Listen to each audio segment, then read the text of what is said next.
ইবনে মুনাব্বা বর্ণনা করেছেন, ঈদুল আজহার দিনে, ঈদুল ফিতরের দিনে শয়তান প্রচন্ড আকারের চিৎকার দেয়, বিশাল বড় আকারের চিৎকার দেয়। তখন শয়তানকে জিজ্ঞাসা করা হয়, এইভাবে জোরে চিৎকার কেন দিলে? শয়তান তখন বলে, আমি আল্লাহ সুবহানাহু ওয়া তাআলার বান্দাদেরকে বিভিন্নভাবে ধোঁকা দিয়েছিলাম, তাদেরকে অনেক গুনাহ করিয়েছিলাম, কিন্তু আজকে ঈদুল আজহার দিনে এরা যখন আল্লাহর কাছে তওবা করলো, আল্লাহ তাদের তওবা কবুল করে তাদের জীবনের সবার গুনাহগুলি মাফ করে দিল। আমার চেষ্টা কোনো কাজে আসলো না, আমার চেষ্টাটা বৃথা হয়ে গেল। এই জন্য আমি দুঃখে কষ্টে অনেক জোরে চিৎকার করে চেঁচামেচি করতেছি। আল্লাহু আকবার। সম্মানিত উপস্থিতি, আল্লাহর বান্দারা যখন ঈদুল আজহার দিনে হাজির হবে, আল্লাহ সুবহানাহু ওয়া তাআলা ফেরেশতাদেরকে ডেকে বলে, ও ফেরেশতারা, তোমরা বলেছিলে পৃথিবীতে মানুষ সৃষ্টি করার দরকার নাই, তারা পৃথিবীতে মারামারি করবে, কাটাকাটি করবে, দাঙ্গা হাঙ্গা করবে।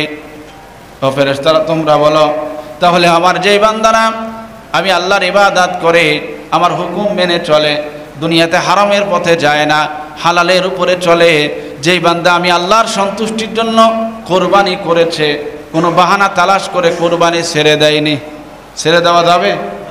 এই জোরে বলেন। অনেকেই আছে বাহানা দিয়ে কোরবানি ছেড়ে দেয়, অথচ আল্লাহ রাসূল কঠিন তাকিদ দিয়ে বলেছেন, মান ওয়াজাদা সাআতাল লিআইয়ুদহিয়া, যেই ব্যক্তিকে আল্লাহ পাক কোরবানি করার সামর্থ্য দিয়েছে, সে যদি কোরবানি না করে সে যেন ঈদের ময়দানে না আসে। চিন্তা করে দেখছেন কি কঠিন কথা? চিন্তা করে দেখছেন? কঠিন তাকিদ। এখন আমরা অনেকেই বুঝি না, মানে মাসালা অনেক সময় ভুল বুঝি, মনে করে ঋণ থাকলেই মনে হয় কোরবানি দেওয়া যাবে। এই জন্য বলেন, আছে কিনা এরকম? কোরবানি দেওয়া যাবে না মনে করে। কোরবানির ক্ষেত্রে আর জাকাতের ক্ষেত্রে মাসালার কিছুটা পার্থক্য আছে। কোরবানির ক্ষেত্রে, জাকাতের ক্ষেত্রে ফুলফিল হিসাব ধর্তব্য, কিন্তু কোরবানির ক্ষেত্রে ফুলফিল হিসাব ধর্তব্য আসবে একান্ত মৌলিক বাদে, যেগুলি না হলে আপনার জীবন বাঁচবে না।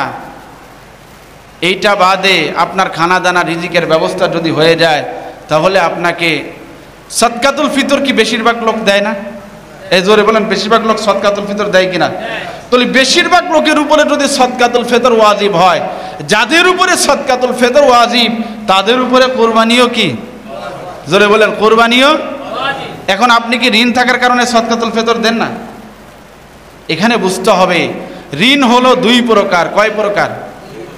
একটা হলো দীর্ঘমেয়াদী, আর একটা হলো কৃত্রিম ঋণ। দীর্ঘমেয়াদী ঋণ যেমন ধরেন বাংলাদেশে যারা কোম্পানির মালিক আছে, তাদের কারো উপরে মনে হয় কুরবানি ওয়াজিব হবে না? হবে, কারণ তার 12 আনা সব কিছু কিনা হলো ব্যাংক থেকে লোন নিয়ে। কথা বলেন ঠিক কিনা? 200 কোটি টাকা, 300 কোটি টাকা, 500 কোটি টাকা ব্যাংক থেকে লোন নিয়ে করছে, ফ্যাক্টরি খুলছে। এখন যদি তার লোনের দিকে তাকায়, তার উপরে কোরবানি হয়? হয় না। দীর্ঘমেয়াদী ঋণের প্রতি বছর আপনি যেটা